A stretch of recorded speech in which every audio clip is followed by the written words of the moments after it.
This is targeted stimulus. This isn't handing out cash for the sake of it.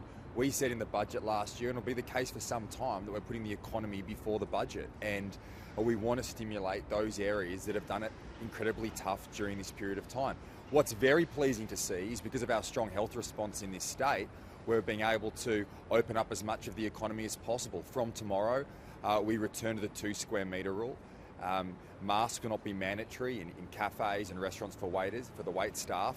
And that's a great result for the people of our state, and we'll continue to invest and help those businesses. And whilst there's a lot more activity in the Sydney CBD at the moment, that's very pleasing to see. There's traffic's returning on the roads, which is probably not that great, but it's a good sign that Sydney is breathing life again. But these businesses, as the Minister pointed out, and as Chris spoke so well, have done it incredibly tough, particularly at the worst time of the pandemic. And to see some of the change that we've made, here we are in this outdoor al fresco setting. I mean, why has this not been the case since day one? And it's a great example of government just getting in the way, red tape, regulation, choking and stifling businesses.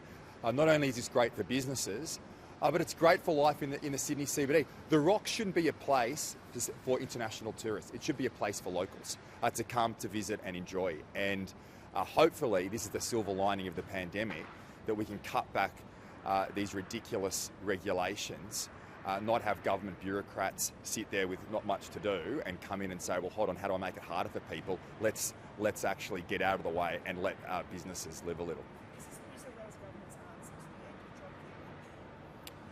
We have always focused on, unlike other states, we have always focused our economic response, our fiscal stimulus on JobKeeper finishing up in in March. And that has been the position of the government, and we believe that's the right decision. You can't have those programs run in perpetuity. Someone has to pay the bill, and that will be our kids and their kids. So this virus has a long way to run. We need to open up as much of the economy, and that's why we invested $30 billion in stimulus to complement the JobKeeper program. I note the other day there's been commentary from the federal government around targeted investment post-JobKeeper. Well, let's see how that plays out. But what we can do at a state level is invest as much as we can as we go through what will be a very difficult time this year. And this program today is one aspect of many initiatives. This is a $500 million program, but that forms part of a $30 billion stimulus package from the New South Wales government to complement the federal packages. So doesn't mean it's not a panacea. These $30 billion is from the government, the JobKeeper program. It's going to be, I mean, as Chris said, I mean, there's the face of the challenges that businesses are facing right across the board.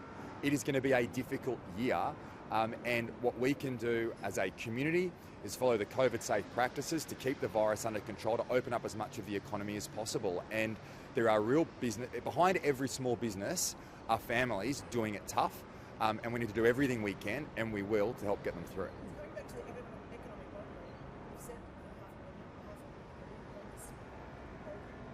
and you've said that you expect people to spend more. Have you done figures on exactly what you expect from?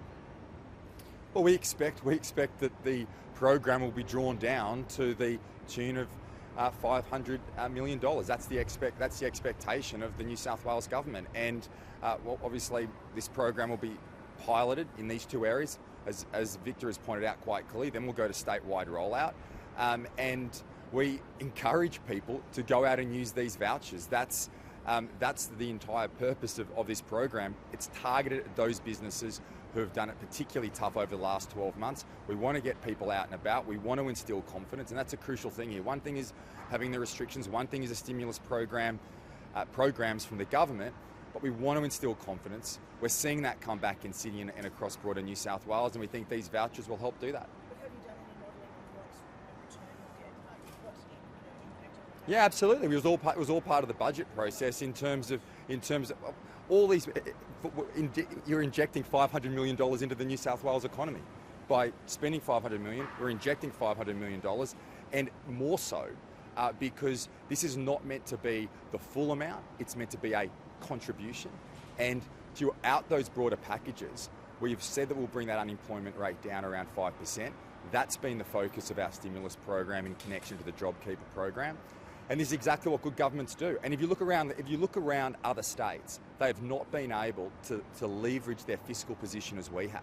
Because leading into this pandemic, our strong fiscal management, our strong budget position has enabled us to invest for impact. That's exactly what this program does. It injects $500 million into the New South Wales economy. That's the impact.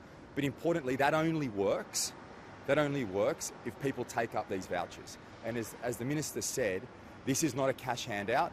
This is targeted investment to help businesses like Chris to get ahead and get through this pandemic.